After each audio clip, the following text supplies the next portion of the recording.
program forced me to confront many of my demons, but what made the entire exercise worthwhile was receiving the feedback that someone who had contemplated committing suicide didn't go through with it after watching the program. Vanessa Gorman's been on this podcast twice before, episodes 73 and 74, where she shared an extraordinary story about the loss of her baby daughter. They're two of the most popular episodes we've played because she goes so deep and is so vulnerable. Extraordinary. Today, however, she's here in her role as one of the main producers of ABC's beloved Australian Story series. And we're going to hear about the impact of stories on the people who tell them.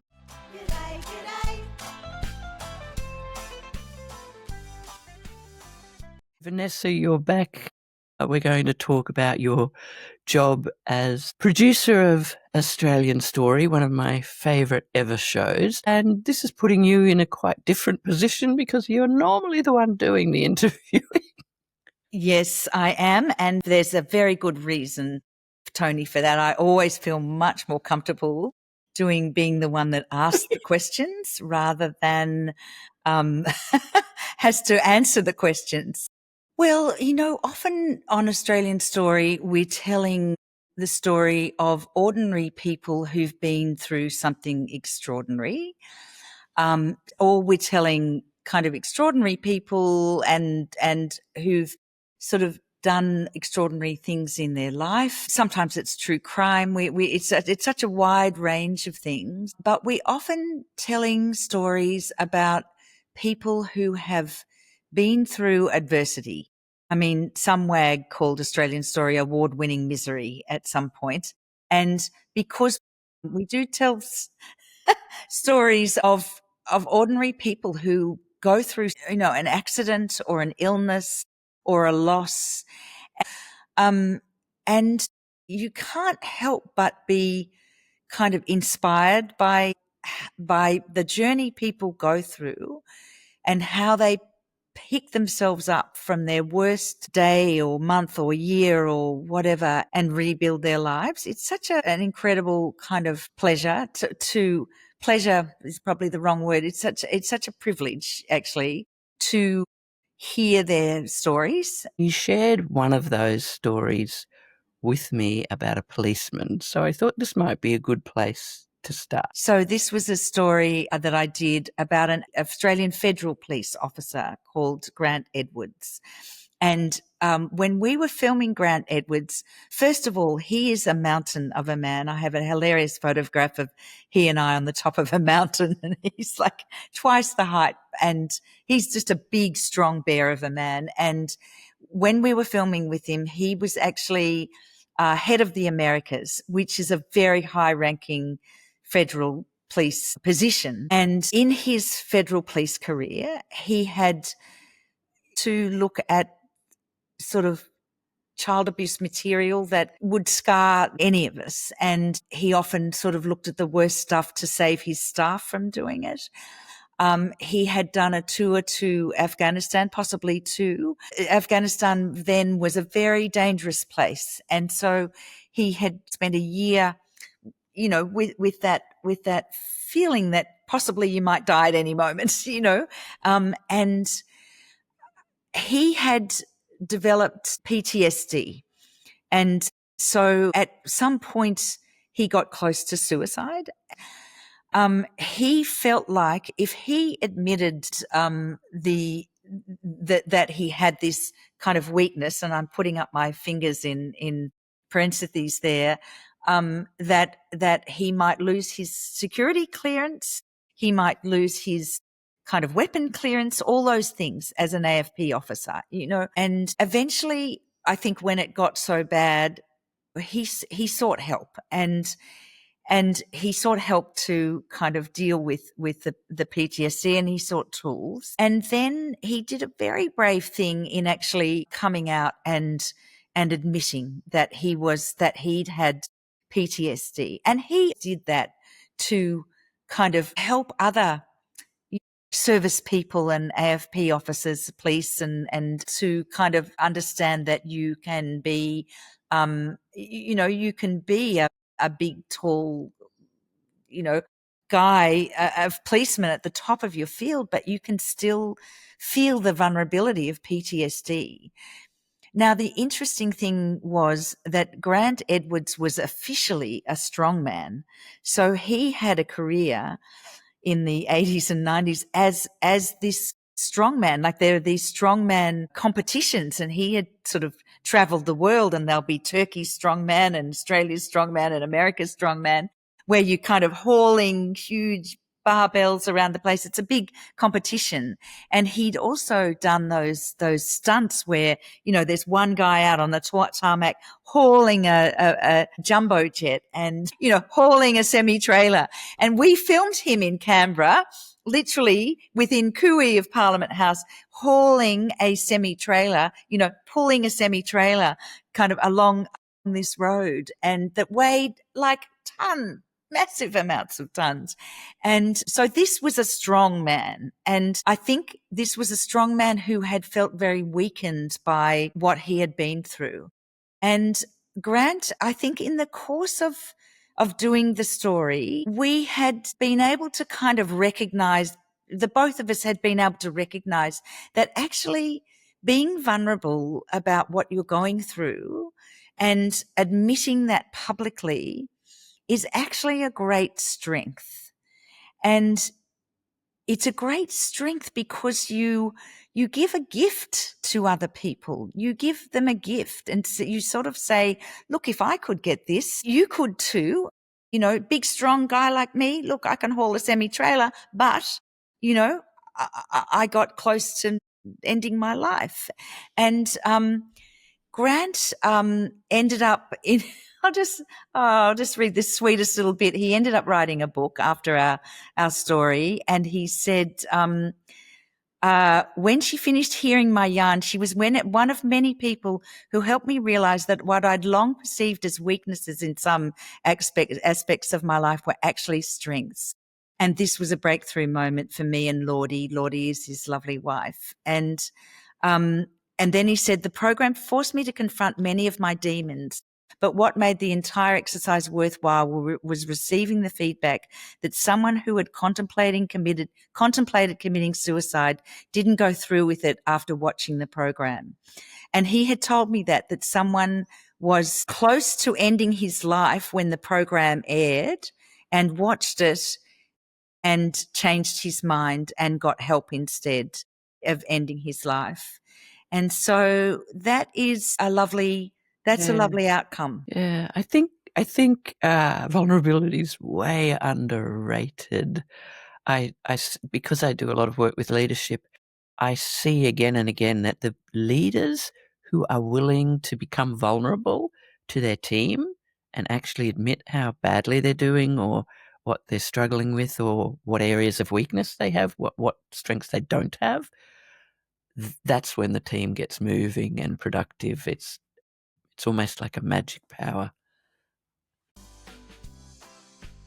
If you'd like another reason to smile every month, sign up to my Time to Smile newsletter. Find it in the show notes. Isn't it? Because it's just an admittance that none of us are perfect, that we're all human, and that we will all make mistakes and that we'll all mess up. Yeah. And well, you don't have to be perfect. You just have to strive just have to strive to do the very best that you can do. I think, when things happen, we have thoughts that we didn't expect to have. You admitted to, when you lost Layla, that you were feeling like you wanted other people to lose their babies. These thoughts that came through to you that you hadn't anticipated you would have, that made you then look at yourself in a different way and maybe be hard to yourself. If you don't share that, no one else knows that that's the sort of thing that might happen. No one else knows that that's an ordinary thought to have in that circumstance. And it helps, I think, us feel better about the things that are going on in our heads when we get to hear that really vulnerable side that people are afraid to admit. Don't you love it? I mean, I love reading a memoir of somebody where they really kind of go deeply into their humanness. Let's just call it humanness. You know, we don't need to Nadsy put a kind of, but where they go very deeply and vulnerably into their humanness. I feels like it's always a beacon to me. You know, it's a beacon to me when I hear people and read people doing that. I just love it. And I think we've come a long way as humans. Don't you think that we kind of people are understanding that vulnerability is a strength, and that just being honest gives permission for other people to be honest, you know. With doing Australian Story, how long have you done Australian Story now? A long time. I actually started on the program in 1999. It was the second year that the program was going. And then I was coming and going. I went off, I made documentaries, I had children, I came in and out of the program for quite a few years. But I have been back on the program now for 11 or 12 years straight. So I am an old timer on the program. Many of the stories that you've heard have impacted your life and you've learned things from them. Can you share a couple of those instances where you felt you've really taken something away from that story? I was thinking, just in preparing for this for this interview, I was thinking about uh, doing a story that I did a couple of years ago with Vincent Fantauzzo. Now he's an artist he's won a number of prizes, and I don't know if you ever remember that beautiful portrait he did of Heath Ledger that came out just after Heath Ledger died. When I was starting this project with Vincent, now Vincent has quite severe dyslexia and probably a fair chunk of ADHD as well, but certainly dyslexia. And so trying to organize filming with Vincent, like my emails would go untouched, or my text to him, we'd have a great conversation, we'd agree on things, and then I'd confirm, and then nothing would come back. I then kind of understood. Then I got a message from Asha Keddy, his wife, and she said, she was off on location, and she said, you really won't be able to organize filming until I get back. And because I'll have to kind of organize it with you. Once Asha was on board, she got back from her filming, it was all systems go. And Vincent, and he's like this incredible artist, but he grew up with undiagnosed dyslexia, and he, um, you know, he had the shame of just feeling stupid. He couldn't read. He couldn't make sense of the letters and the numbers. And so he just tried to hide it all his life. They moved around to different schools. His family wasn't wealthy. His parents had separated. His mum was, struggling to provide. And so they weren't able to kind of get the help. They were in really working class, dangerous areas of Melbourne. So there just weren't the supports there that might have, and he was sort of changing teachers and schools so much that there was no teacher that said, hang on, you might have this. So he just thought he was really stupid. And there was so much shame that came to that. But of course, and so he would draw instead. That was his language. The visual was his language, and as part of the story, I was able to kind of talk to him about the different intelligences. You know how there's the sort of 7 different intelligences, visual intelligence, verbal intelligence, logical, bodily, musical, interpersonal, intrapersonal, and he had that incredible kind of visual, intelligence.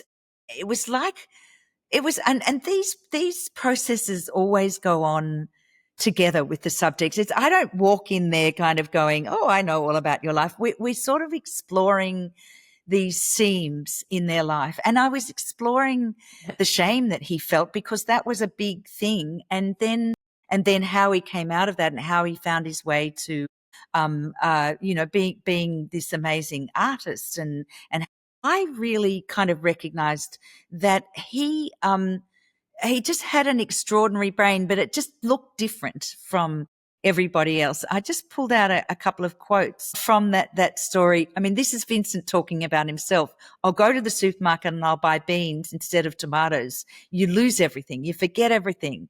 I don't know what month comes next. I don't know what season is next. Even if you give me a letter in the alphabet, I can't tell you the letter after it unless I sing the whole song. Isn't that adorable? He has to sing the alphabet song. But then, and Asher talked about, he tried to hide his dyslexia from her when he first met her, because he was ashamed of it as well. But in the end, Asher says, here's the quote from her: "He is so competent at so many things that I am not. The solutions he comes to and the problem solving is really accomplished. I'm kind of envious of it in a way. I look at him and I think, God, you just think about things in a way that my brain doesn't. I find that fascinating. His dyslexia is part of the gift. It is the gift, actually." And that it really kind of, it was a story that really, or doing that with Vincent, it was that discovery of how extraordinary his brain is, even though in terms of forgetting his keys and wallet, he's a disaster, but he's really sort of just so extraordinary in the different ways. So I think that was, and after that, he was able to get a book deal. I mean, he had a guy help him write the book because the dyslexia is still there, and he's opened his own gallery. And but it was just going on that exploration with him about, well, these are the things that didn't work or were difficult, and even the fact that he couldn't read led him to becoming such an amazing artist. So it's always really fun to be on that kind of exploration with your subject and kind of working out, as I said, these deep seams of the seams that are difficult in their life, but also how they've compensated, and also how they've healed, or how they've kind of grown themselves in another way. So there's that one. And do you have a favourite interview or an episode you're particularly proud of? I did one just a few weeks ago with a woman called Jane Dudley and her partner Alex Dudley, and that one was, on the surface of it, kind of like she had felt like she had cured herself of her bipolar and depression, but her long-standing bipolar, by using poo transplants and fecal transplants. Now, that's not necessarily edifying viewing for the 8 o'clock, just finished dinner and then we're serving up a poo transplant on Australian Story. It was kind of an amazing story. She fell in love with this man, Alex, who's an ecologist and an amazing photographer and a sort of ranger. He's sort of worked outdoors all his life. And he sort of thought he'd read some scientific studies about the poo transplant that had helped in rats. So there was a rat study that was looking promising. And he said, why don't we give this a go? And I mean, they got very lucky. Don't try this at home, and we made that point.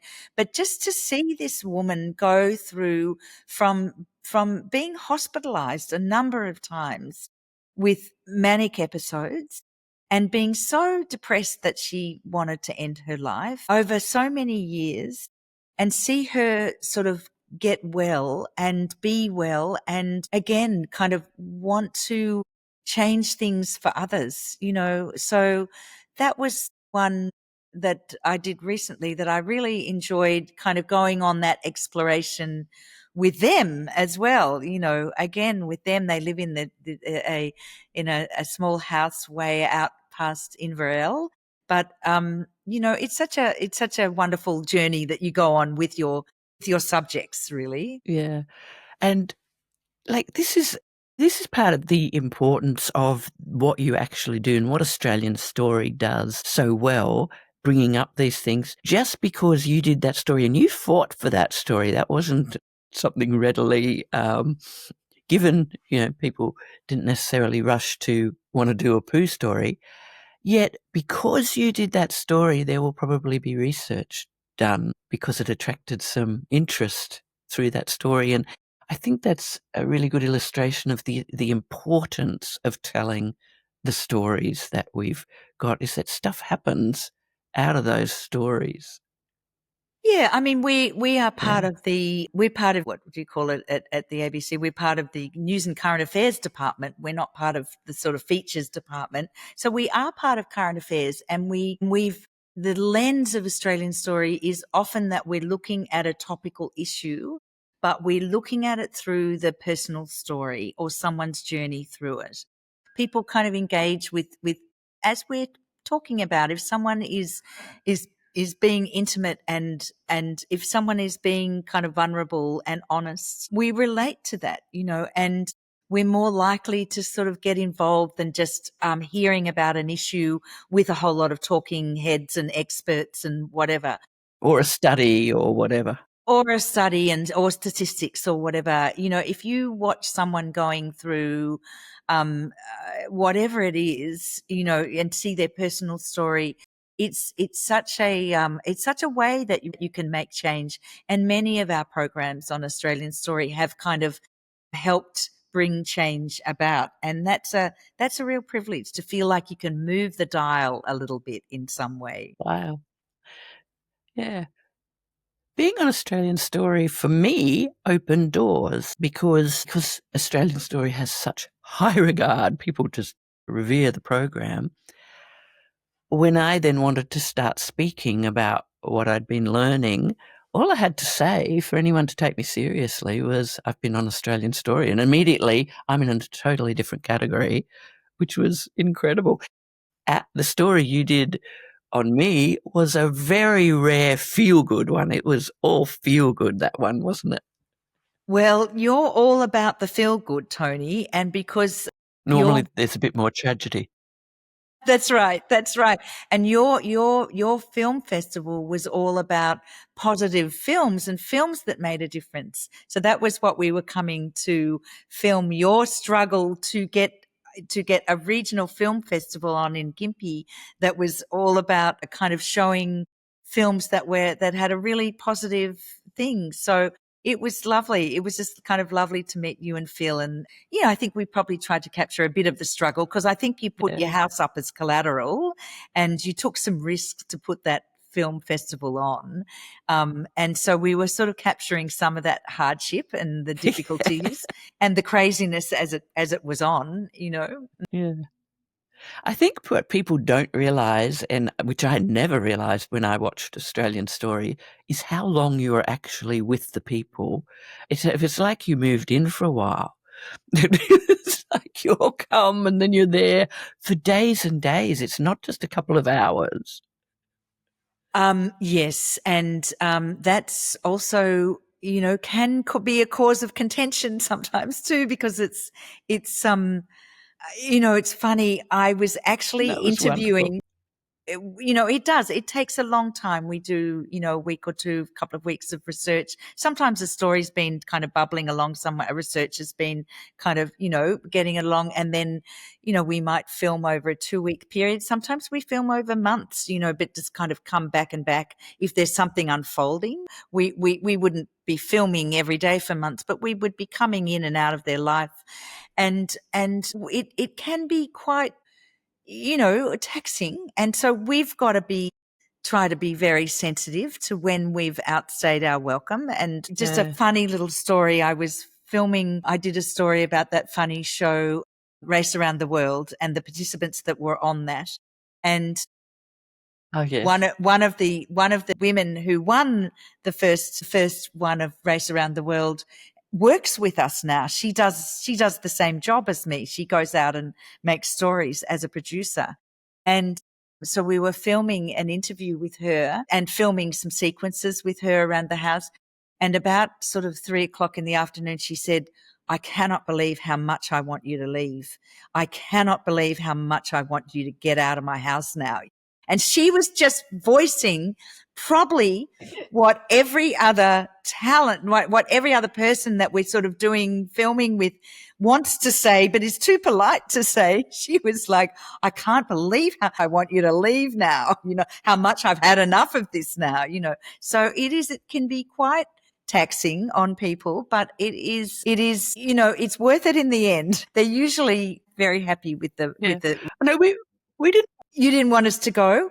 Yeah, no, we didn't want you to go at all. We loved you. No, we loved I all of seem you. to It was remember great. you cooking Yeah, it cookies was and really fun. muffins. That would have been Phil. Phil cooked Phil was muffins, I cooking think. away. Phil cooked muffins. I tell you what, here's a tip. If you make muffins for a Yeah. film crew that's coming, they'll light you really beautifully. They'll make you look good. If you've cooked muffins for them, they'll be very happy. That's right. Yep.